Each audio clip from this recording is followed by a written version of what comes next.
up in the sky. It's a bird. It's a plane. It's Superman. This is Dan Jurgen. This is Jason J. Lewis, the voice of Superman on Justice League Action. This is Mark Wade, writer of Superman Birthright. And you're listening to The Krypton Report.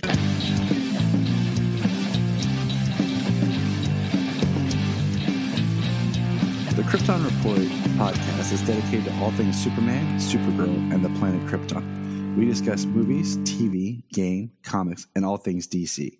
So join me, Tyler, with my co-host James and Jania. Greetings, listeners, and welcome. It's me. It's Tyler, the Superman of Blue. And we're going to get back in the swing of things with our weekly writer spotlight. Now, this is just a little bit of a spotlight on a writer that I love. And I'm not going to beat around the bush, but today we're talking about Scott Snyder. I had the pleasure in October of meeting Scott Snyder, and he was just an awesome person to meet, and someone that I would love to have just got to sit down and really talk more with about his book, about writing. Brian is taking his writing class, and it's just been something amazing to just get to talk with him face to face. So with much further ado, I'm just going to kind of talk a little bit about Mr. Snyder here, because his work seems to come up a lot. Let's see. Notable works is Batman. Of course, he's the creator of the Court of Owls, and I'm just going to say right now that I really hope the Court of Owls is somehow incorporated in Matt Reeves' Batman films. That's all I'm going to say here. He worked on Detective Comics with the Dick Grayson Black Mirror, Witches, which I reread this past October, and I bought Creepy Swamp Thing. His Swamp Thing is great. I bought his Swamp Thing for Jania when she was interested in some Swamp Thing reading. We found it, and she was reading it as well as going back and reading others. He has done Justice League, Dark Knight's Metal, Dark Knight's Death Metal, and many, many more things. Superman, Unchained, which we had hoped was going to play a larger role in Superman Lois, but it hadn't, but spoilers.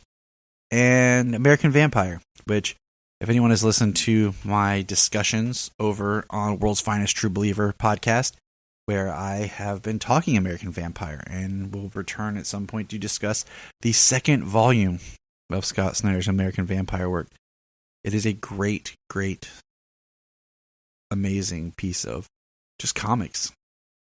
So let's learn about a little bit of Scott's life, shall we? At the age of 9, Scott attended a summer camp where one of the counselors read Stephen King's Eyes of the Dragon to him over the summer, an experience that Snyder says really jump-started his love for storytelling.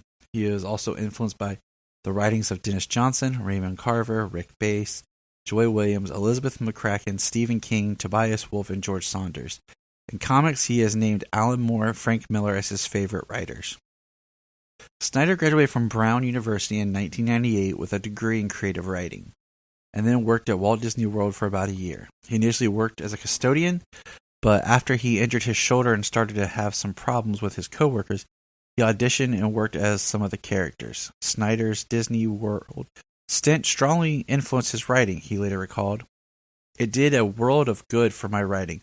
All the things I ended up writing about, those things that are deeply frightening to me, fear of commitment and growing up, fear of losing loved ones, the wonder and terror of falling in love, all of it was constantly being played out all around me in this weird, cartoonish, magnified way at Disney.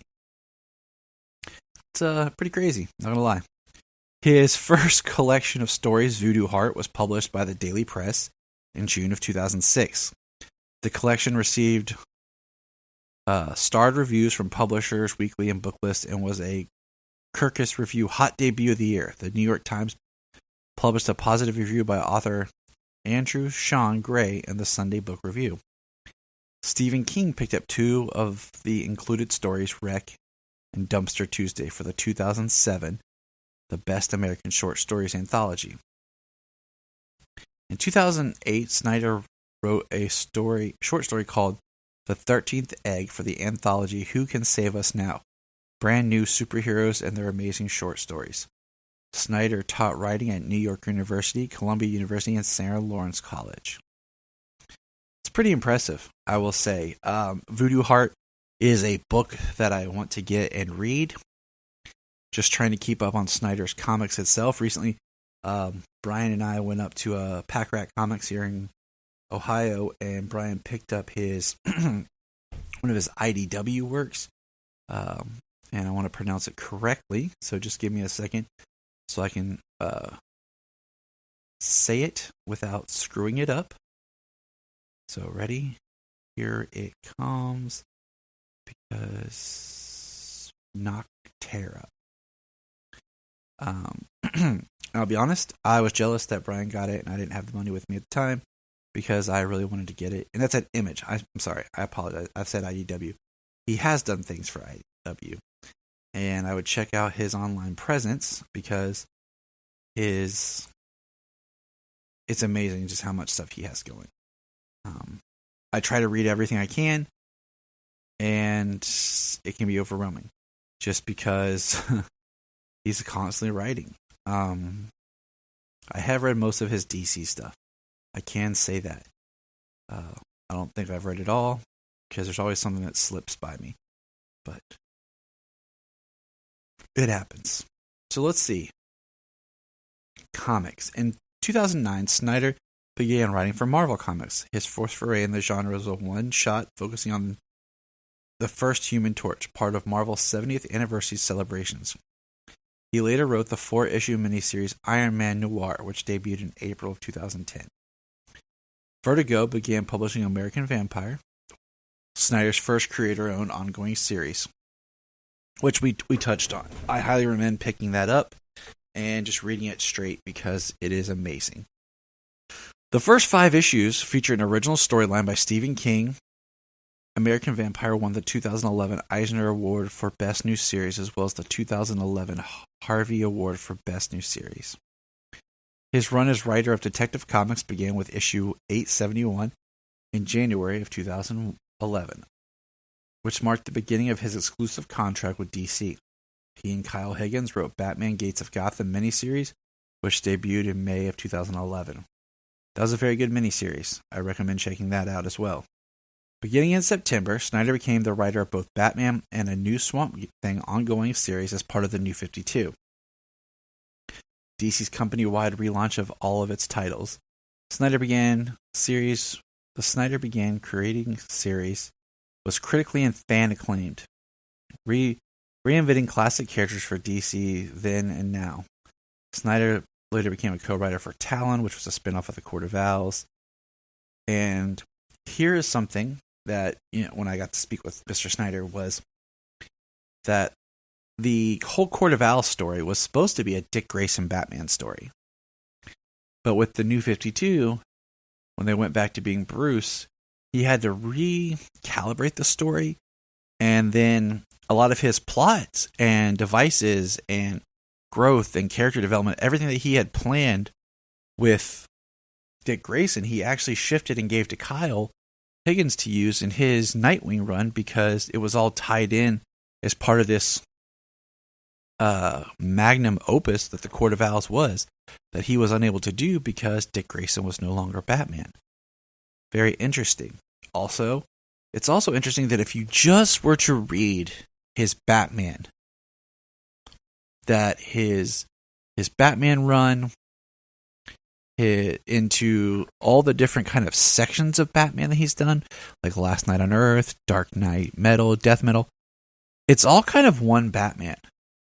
Even though his Batman's a continuity with other stories that, was Rebirth and all that, Snyder's Batman you can see carry through all these different books as one giant tale. And when I asked him about Batman Eternal, he stated that was part of a series that he was going to go when, if you look at how Snyder wrote in volumes for his Batman, was when they got done with the 0 year, it was going to be Batman Eternal. But because he had more stories than DC had pacing for their universe, they had to do these side books. And Batman Eternal was one of those side stories. And then the second part was Batman and Robin Eternal. Now, I will say about those series is that they're good, but the way they did it as 52 issue runs. So it was weekly. Some of it is very stretched out. But there are some really good parts in there. And you can see how at the end of Eternal, how it wraps back into where Scott Snyder was going with his Court of Owls. Excuse me. In 2012 New York Comic Con, Snyder would be writing a Superman ongoing series titled Superman Unchained with Jim Lee. The series began publication in 2013 and intended to coincide with the feature film Man of Steel, which would open 2 days later. Snyder explained his approach to this series was, the way to approach a character as iconic as him is you just come at it from a standpoint of what you love the most about the character and then write a story that explores that, tear it down and build it back up. I would like to see more of his Superman writing, see what he would do, because it'd be interesting to see what else he would do with the character. Scott Snyder also had American Vampire's Survival of the Fittest collaboration with Sean Murphy at this time. And I think the original 7-issue run of Unchained got pulled to being 9 issues. So, in 2018, Snyder, along with co-writer Tony Patrick and artist Cully Hammer, launched the miniseries Batman and the Signal, featuring Duke Thomas as Gotham's daylight protector, The Signal. A spin-off limited series from the Dark Knight's Metal, The Batman Who Laughs, was launched by him and Jock in 2019. In 2020, he and Greg Capullo released the DC Black Label miniseries Batman Last Night on Earth, described as the grand finale of their New 52 run. See what I'm saying? That same year, the two launched the follow-up Dark Knight Metals, which was like a crisis event that nobody saw coming. Snyder's, and then jumping ahead, because that's really where Snyder ended with DC. Snyder's Image series Noctera, drawn by Detective Comics artist Tony S. Daniel, was launched in March of 2021, following a Kickstarter campaign for the first issue. A television adaptation is currently in development at Netflix. In July of 2021, Snyder announced an 8-title digital first deal with Comixology Originals, all to be published through its creator-owned imprint, Best Jacket Press.